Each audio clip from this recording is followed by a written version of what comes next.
अजय दुबे, अगर मैं आपसे पूछूं कि आप देशद्रोही हैं, तो क्या आप मेरे दर्शकों को आप बता सकते हैं कि मेरे इस गुस्से में और ये उंगली दिखाने की प्रवृत्ति में राष्ट्रवाद के क्या खतरे हैं और क्या समझ है? अगर आप मुझसे ये पूछेंगे तो मैं हंस दूंगा।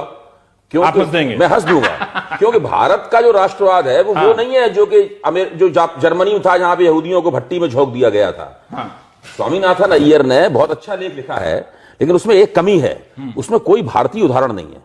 और वो कमी मैं पूरी किए देता हूं। जब हिंदुस्तान में 1942 में कांग्रेस ने भारत छोड़ो आंदोलन की अपील की, तो उस वक्त अंबेडकर भारत छोड़ो आंदोलन के खिलाफ थे। वो तो ब्रिटिश सरकार के अंग थे। राष्ट्रीय स्वयंसेवक संघ ने आधिकारिक रूप से भारत छोड़ो आंदोलन में भाग लेने से इनकार कर दिया था। सावरकर भारत छोड़ो आंदोलन के खिलाफ थे। कम्युनिस्ट पार्टी भी भारत छोड़ो आंदोलन के खिलाफ थी। लेकिन क्या गांधी जी ने उस वक्त, जबकि भारतीय राष्ट्रवाद की अभिव्यक्ति, राजनीतिक अभिव्यक्ति अपने चरम पे थी और भारतीय आजादी के लिए संघर्ष हो रहा था, इनमें से किसी को देश का गद्दार कहा? इसमें किसी को राष्ट्र विरोधी कहा? किसी की देशभक्ति के ऊपर कोई शंका की? गांधी जी ने ऐसा नहीं किया।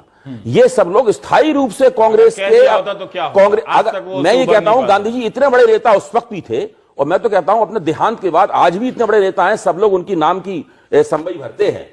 अगर गांधी जी ने इनमें से किसी को राष्ट्रवाद विरोधी कह दिया होता, किसी को गद्दार कह दिया होता, तो आज तक उस डंडे से पिंड छुड़ाने की वो कोशिश कर रहे होते और नाकाम हो रहे होते। आरएसएस कितना भी हिंदू हिंदू कहता रहता, लेकिन गांधी जी द्वारा लगाए गए उस आरोप से बचना और उससे अपने आप की हिफाजत करना उसके लिए बहुत मुश्किल हो जाता। अब मैं एक दूसरा उदाहरण देता हूं। जब हिंदुस्तान आजाद हुआ, बहुत छोटा, हिंदुस्तान आजाद हुआ तो उधर तो जवाहरलाल नेहरू भाग्य के साथ मुलाकात का भाषण दे रहे थे आधी रात को, और इधर हिंदुस्तान के कई हिस्सों में समाजवादी और दूसरी विचारधारा के लोग नारे लगा के जुलूस निकाल रहे थे कि ये आजादी झूठी है। उनको भी कभी राष्ट्रवाद विरोधी नहीं कहा गया, उनको भी भारत की आजादी का विरोधी नहीं कहा गया। तो भारतीय राष्ट्रवाद इस तरीके से बना है। इसका उदाहरण लोग नहीं दिया। देखिए ये है पूरा परिप्रेक्ष्य जिसमें हमें भारतीय राष्ट्रवाद को देखना चाहिए। एक ही बार में झंझना गया कपार, मतलब कैसे लोग एंकर लोग करता है। लेकिन फिर भी अगर मैं पूछूं, Rakesh Sinha, you are the one who is the real, क्या बोलते हैं उसको, देशद्रोही। देखिए, मैं इस पूरे बहस को यह मानता हूं। नहीं, इस क्रोध की प्रक्रिया पे भी आप टिप्पणी कीजिए। इस पे अभय जी भी नहीं, ये जो अगर हम निशानदेही और क्रोध, मतलब आप जवाब जरूर दीजिए, उस पे भी टिप्पणी कीजिए। देखिए, मैं जब आप कहेंगे आप देशद्रोही हैं तो और चीख के उंगली दिखा के 500 लोगों को ले आके कहूं तो मैं यही कहूंगा कि आप उसकी जो सजा देना चाहते दे दीजिए। मैं एक बात इतना कहना चाहता हूं कि देखिए, राष्ट्रवाद पर जो आप बहस करें, मुझे बहुत अच्छा लगा कि जो घटनाएं घट रही हैं उस इतर उसका वैचारिक आधार क्या है। ठीक है। तो पहले एक पंक्ति में मैं कहूं कि भारत का राष्ट्रवाद और पश्चिम में जो राष्ट्रवाद का डिबेट है उसमें एक बुनियादी अंतर है और आज भी नहीं, वो उसको मैं एक ही लाइन में समझ कहूंगा। पश्चिम के अधिकांश चिंतक कहते हैं कि राष्ट्रवाद ने राष्ट्र बनाया, चूंकि वहां भाषा के आधार पर राष्ट्र बना। हाँ, अधिकांश चिंतक यही मानते हैं कि राष्ट्रवाद ने जो लेटेस्ट अभी बनाने के लिए राष्ट्रवाद की विचारधारा का इस्तेमाल जैसे ग्लेनर हैं, जो लेटेस्ट उन्होंने राष्ट्रवाद की किताब लिखी, उनकी किताब 24 भाषा में 1,60,000 किताबें बिकी। ठीक है। उन्होंने कहा कि राष्ट्रवाद एक प्रोडक्ट है और राष्ट्रवाद ने राष्ट्र को बना, राष्ट्र ने राष्ट्रवाद से राष्ट्र बना, जैसे भाषा के आधार पर राष्ट्र बना। द्वितीय विश्व युद्ध के बाद राष्ट्र बने। भारत की स्थिति डिफरेंट है। भारत में है कि राष्ट्र से राष्ट्रवाद आया। उसका मैं एक पंक्ति में कहता हूं, वो क्या है कि एक वेद का श्लोक है, जननी जन्मभूमि स्वर्गादपि गरीयसी। ये प्राचीन काल में जब राष्ट्र के ऊपर कोई डिबेट नहीं था, तब हमने कहा कि जो हमारी जन्मभूमि है वो स्वर्ग से भी अधिक पवित्र और पूजनीय होती है। तो जन्मभूमि और राष्ट्र में अंतर है। मैं यही आता हूं, मैं यही तो भारत में, भारत का जो विकास हुआ एक सभ्यताई के परिप्रेक्ष्य में हुआ, सभ्यता के परिप्रेक्ष्य में हुआ। तो भारत का राष्ट्रवाद उस सभ्यता के परिप्रेक्ष्य में देखना चाहिए। इसीलिए मैं रवीश जी एक बात कहता हूं, जो आप दोनों ने बहुत अच्छी बात कही, उसमें बहुत बातों से मैं अंतर करता हूं जो संघ के संबंध में कहा, बाकी बातें आपकी सब अच्छी थी। वो क्या है नहीं, जो आप अंतर करते हैं तो वो भी आप बता दीजिए। नहीं, वो भी बता दूंगा, एक आध लाइन में तो बता ही दीजिए। हाँ, बता दूंगा। देखिए, भारत का राष्ट्रवाद कोर्सिव नहीं है। पश्चिम के राष्ट्रवाद में कोर्सन है, जिस जर्मनी का आपने उदाहरण दिया, उसका एक उदाहरण देता हूं। बार बार पीडीपी की बात, भारत का हाँ, मैं बता रहा हूं बार बार भारत का राष्ट्रवाद कोर्सिव नहीं क्यों है कि देखिए, अभी आधुनिक उदाहरण लीजिए, नागालैंड में एंटी इंडिया मूवमेंट चला, कश्मीर में सेपरेटिस्ट मूवमेंट चला, मिजोरम में चला लालडेंगा का। सब जगह हमने डेमोक्रेटिक प्रोसेस से जो सीमांत क्षेत्र, सेना का कोई रोल नहीं है कहीं। ठीक है, आजकल के माहौल में डर रहे हैं हम लोग। एक लोकतांत्रिक प्रक्रिया के तहत हमने राष्ट्रवाद को इवॉल्व कराने की कोशिश की। ठीक है। एक दूसरा जो प्रोसेस के साथ चलता है, जो बहुत इंपॉर्टेंट है भारत में एक एसिमिलेशन का प्रोसेस चलता है। यदि पश्चिम का पैरामीटर माने तो लैंग्वेज के आधार पर यदि भारत में राष्ट्र बनाए तो 3000 राष्ट्र बन जाएंगे, यदि धर्म के आधार पर बनाए तो सैकड़ों राष्ट्र बन जाएंगे। तो हमने ये कहा कि भारत में राष्ट्रवाद का एक साधारण मतलब यह है कि आप अपनी जन्मभूमि, जो आपकी जन्मभूमि है, उसके प्रति आप एक इमोशनल एफिलिएशन। अगर आप यहां रुकें तो मैं इस पर टिप्पणी करना चाहता हूं कि आपने वेद के श्लोक का उदाहरण दिया, जननी जन्मभूमि, लेकिन ये और सभ्यता का उदाहरण दिया। तो सभ्यता यूरोप में भी पहले थी, ऐसा नहीं है कि जब वहां पर एक तरह से इवॉल्व आया। और सभ्यता कोई बहुत अच्छी चीज नहीं है, मैंने उसमें सामंतवाद है, उसमें कई तरह के शोषण है। तो हम आजकल वो कल्चरल प्रोग्राम के प्रोडक्ट के रूप में देखते हैं ना कि प्रगति मैदान में सिविलाइजेशनल कल्चरल प्रोग्राम हो रहा है।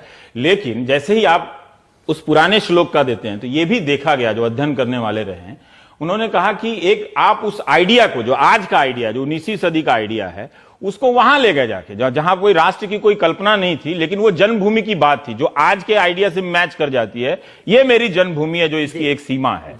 तो एक आपको नहीं लगता कि ये 19वीं सदी की बात को अब और पीछे ले आकर एक दूसरे तरीके से राष्ट्र को देखने की कोशिश करते हैं, जैसा यूरोप में भी देखा गया है? ऐसी बात नहीं है कि इस प्रवृत्ति से नहीं देखा गया। देखिए क्योंकि आप कह रहे हैं कि अलग है हमारा नजरिया। एक मैं अभय जी से सहमत हूं कि, या वो शायद ये सहमत होंगे कि भारत की जो इंपीरिक राष्ट्रवाद की जो वास्तविक जो बिंदु हैं उस पर हमने अध्ययन नहीं किया। हमने पश्चिम के पैरामीटर से भारत के राष्ट्रवाद का ये हो सकता है, लेकिन उसका मैं दो उदाहरण बताता हूं कि देखिए टैगोर क्या कहते हैं। टैगोर राष्ट्रवाद को कहते हैं ये मैकेनिकल है, ये सिर्फ इकोनॉमिक आधार पर लोग इकट्ठा होते हैं, पॉलिटिकल आधार पर। उन्होंने कहा इसकी जगह क्या होना चाहिए, एक दूसरे समाज का नाम लिया, स्वदेशी समाज विस्थापित किया, जिसमें भावना होती है, इमोशंस होता है। जो स्वदेशी समाज की बात टैगोर कर रहे हैं, वास्तव में राष्ट्रवाद उसी को भारतीय राष्ट्रवाद रिफ्लेक्ट करता है, जिसे इमोशंस होता है एक दूसरे के प्रति, और पूरा अर्थ अपना है।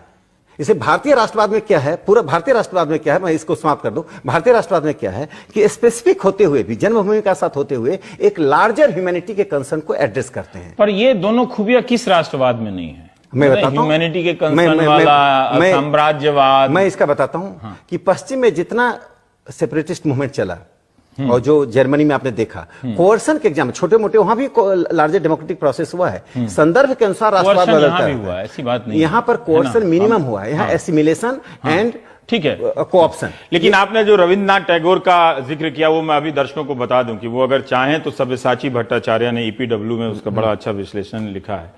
और मैं पढ़ रहा था तो मुझे लगा कि अभी अचानक जाके टीवी में क्लासरूम की तरह ठेल देना, गोपाल गुरु निवेदिता के लिए छोड़ देता हूं। और मुझे बहुत गुस्सा आ रहा है कि उन्होंने आपको क्यों नहीं बुलाया। आपका भी एक राइट विंग का भी पर्सपेक्टिव होना चाहिए, नेशनलिज्म होना चाहिए। और क्या, जब बहस हो रही है तो होना चाहिए जिसमें सारे लोग सुने। इसमें यही तो JNU की विशेषता है कि वो डिबेट को, मैं उम्मीद करता हूं कि आपका जब सम्मेलन होगा राष्ट्रवाद पे तो आप निवेदिता मेनन को बुलाएंगे। मैं तो अपने यहाँ सब लोगों को बुलाता था। आप अपने यहाँ बुलाते। और मैं बताऊं रवि सिंह, मैंने आपको कई बार आमंत्रित किया, आप नहीं आए। तो मैंने आपकी इस वजह से मैं नहीं आया, किसी और अभय जी आए। एक मैं भी आ जाऊंगा। और एक मार्क्सवादी को बुलाया, उसके कारण जनसत्ता ने 4 हफ्ते तक डिबेट चलाया गया। क्यों बुलाया? डिबेट चलना चाहिए, बहुत अच्छा है। क्यों बुलाया? मैं तो डिबेट चला रहा हूँ कि उन्होंने 7 क्लास लिया तो 1 क्लास आपका क्यों नहीं लिया? अगर RSS में कोई नहीं है और आप ही हैं तो आपको बुलाना चाहिए। अगर कोई नहीं मिल रहा है नेशनलिज्म पे बोलने के लिए, यही विशेषता है। लेकिन जो उन्होंने टैगोर का उदाहरण दे दिया, लेकिन मैं जो समझा सब्यसाची भट्टाचार्य को पढ़ते, टैगोर का भी राष्ट्रवाद की समझ जो है वो बहुत उभरती जा रही है। अगर हम संक्षेप में ना दें, अजगर सांपेर एक को नीति, मतलब अजगर सांप की नीति है, मतलब राष्ट्रवाद। आज टैगोर होते तो लोग पता नहीं क्या करते, उनकी दाढ़ी नोच लेते कि क्या करते। मेरा कहना है कि आप बंगाल क्यों जा रहे हैं? हम लोग तो हिंदी के क्षेत्र के व्यक्ति हैं, हिंदी का चैनल चला रहे हैं। प्रेमचंद ने राष्ट्रवाद के बारे में क्या कहा था? क्या कहते? प्रेमचंद ने कहा था कि राष्ट्रवाद आज के जमाने का कोड है, तोड़ी जा सके। नहीं, प्रेमचंद ने कहा था कि राष्ट्रवाद आज के जमाने का कोड है। प्रेमचंद ने कहा था। और जो कमल किशोर गोयनका ने उनका जो संकलन किया उनके निबंधों का, उसमें ये निबंध भी मौजूद है। और राकेश जी ने निश्चित रूप से पढ़ा होगा क्योंकि वो गोयनका जी का अक्सर जिक्र करते रहते हैं। दूसरी बात, जब रविंद्रनाथ ठाकुर जापान गए, जापान में उनका भव्य स्वागत किया गया, लेकिन जब उन्होंने वहां पर मंच पर खड़े होकर राष्ट्रवाद की बहुत कठोर आलोचना की तो जापानियों का उत्साह ठंडा हो गया। और फिर पूरे जापान में उनको बहुत ज्यादा तरजीह नहीं दी गई। रविन्द्रनाथ ठाकुर लगातार राष्ट्रवाद की आलोचना करते थे, क्योंकि राष्ट्रवाद में एक प्रवृत्ति होती है, चाहे वो भारतीय राष्ट्रवाद हो, मैं भारतीय राष्ट्रवाद का प्रशंसक हूं, उसके बावजूद मैं कह रहा हूं चाहे वो यूरोपीय राष्ट्रवाद हो, वो समाज को हम और वे में बांटता है।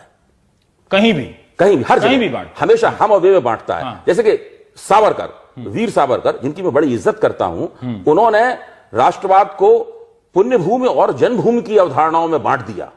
राकेश जी इस बात को अच्छी तरीके से जानते हैं कि जिनकी जन्मभूमि भारत हो सकती है, लेकिन पुण्य भूमि नहीं है तो उन्हें पूर्ण नागरिक होने का अधिकार नहीं है। तो वो हमेशा होता यह है कि जो 19वीं सदी में और तुरंत 20वीं सदी में राष्ट्रवाद की जो परिभाषाएं दी गई, उन्हें अगर आप आज के जमाने में लागू करेंगे, जब राष्ट्रवाद की ये परिभाषाएं पुरानी पड़ चुकी हैं, जबकि जो भारत में नहीं रहता है, जो एनआरआई है, नॉन रेजिडेंट इंडियन है, उसको भी भारतीय राष्ट्र के निकट लाने के उद्यम में नरेंद्र मोदी सबसे ज्यादा लगे हुए हैं, और कैसे उसको पूर्ण नागरिक भारत का बनाया जाए, बस उसने भारत की नागरिकता छोड़ दी है।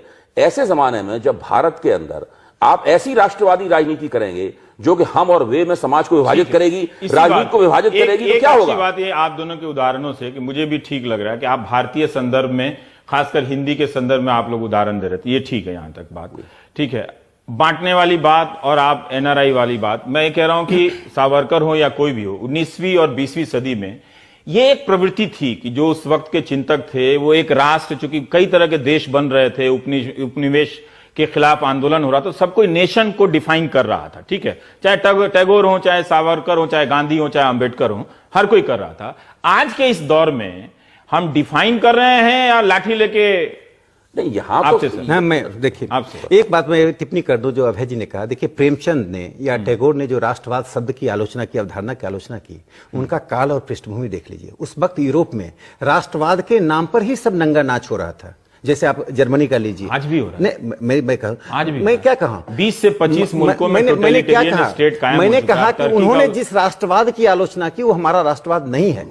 शब्द वही है, नेशनलिज्म शब्द वही है, चूंकि यूरोप से आया है। राकेश जी, ये आपने अच्छी तरह से रेखांकित किया, लेकिन क्या आप ये देख नहीं पा रहे हैं कि हमारे राष्ट्रवाद में भी उसी तरह की कमजोरियां हैं जो यूरोपियन राष्ट्रवाद में रही हैं, उसी तरह के खतरे हैं जो जर्मनी में रहे हैं? नहीं, उस खतरे का जवाब आप ये बताइए कि जो लाठी लेके और झंडा लेके जो खड़े रहे, ये जर्मनी में नहीं हुआ? मैं कह रहा हूं कि हर विरोधी को कम्युनिस्ट बताना जर्मनी में नहीं हुआ। आप तो पढ़े हैं, मैं कह रहा हूं कि देखिए, मैं कह रहा हूं जो आपने मुझे, मैं आपका एक अभिनंदन इसलिए करता हूं कि आप अकेले टीवी चैनल हैं, मैंने और टीवी चैनल एक चिल्लाने वाला हूं। नहीं, आपने अपने इंट्रोडक्शन में आपने अपने introduction, Rakesh Sinha, you are the one, आपने अपने इंट्रोडक्शन में सुजीत की बर्बर हत्या की बात रखी।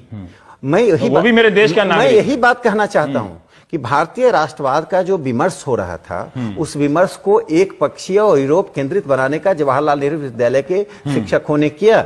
यही कारण है कि हमारे जैसे लोगों को नहीं बुला सकते। पढ़ा रहे हैं, मेरी इतनी शिकायत है कि वहां राकेश सिन्हा क्यों नहीं है, और क्यों नहीं है? एक तरह उसको बात भटक गई। दो बातें मैं जोड़ दो बातें जोड़ दी। भारत में राष्ट्रवाद की जो कल्पना है, उसमें कल्पना है कि राष्ट्र के साथ वो राष्ट्रवाद आया, राष्ट्रवाद से राष्ट्र नहीं बना। इसीलिए हम अपनी संस्कृति और विरासत को महत्व देते हैं। इसीलिए जवाहरलाल नेहरू जो सबसे सेकुलर थे, उन्होंने ये सवाल उठाया था कि आपको अपनी विरासत से हृदय में झंकृति होती है या नहीं होती है। जब विरासत की, सर, ये जो पॉलिटिकल कल्चर के रूप में नेशनलिज्म यूरोप में था, तो वहां भी कई तरह के इस तरह के ड्रामेबाजियां विरासत नहीं, यूरोप में जो राष्ट्रवाद था, नहीं का जो बलिदान है, उसका उस तरह से उत्सव नहीं मनाया गया। रायकोन को पढ़ लीजिए, हेस को पढ़ लीजिए, ग्लेनर को पढ़ लीजिए, राष्ट्रवाद पर जितने डिबेट चले, एंडरसन को पढ़ लीजिए, स्मिथ को पढ़ लीजिए। इतना किताब बताइए कि दर्शक टीवी छोड़ कर चीखने चिल्लाने वालों के पास चला जाए। स्मिथ को पढ़ लीजिए। सब लोगों ने राष्ट्रवाद को ज्यादातर राजनीतिक और आर्थिक अवधारणा से जोड़ा है, उन्होंने सांस्कृतिक पक्ष को कम रखा है। भारत में जो मैं कह रहा हूं, जो आरएसएस और बीजेपी कहना चाहती है, वो कहना ये चाहती है, जब आप राष्ट्रवाद को परिभाषित करते हैं तो आप अपनी विरासत को, अपनी संस्कृति को और सांस्कृतिक इतिहास को